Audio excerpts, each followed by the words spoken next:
In this video, I'm going to show you how to add music to Instagram post with multiple photos. So in order for us to get this done, what I want you to do is basically try to create a new post. Go ahead and tap this plus sign right here and then make sure that you have chosen post.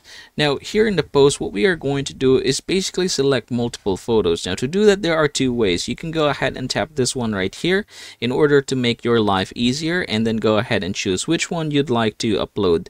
So yeah, say for example these three right here. I'm going to tap the next button here at the top, and once you're done with that, you can go ahead and basically try to add music. Now to do that, just tap this one, and then you can go ahead and basically look for something. So you have here suggested, but you can also go ahead and tap this one right here in order for you to browse which one you'd like.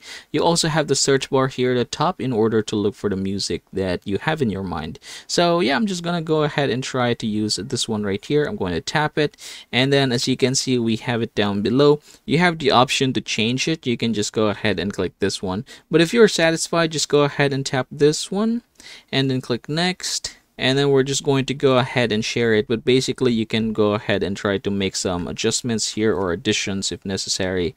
I'm going to tap the share button, and as you can see, it is finishing up. We're going to refresh this one, and you have this one right here. Again, this is multiple photos, and then we have here the music. So yeah, that is how you are going to get this done, everybody. I hope this video helps you out.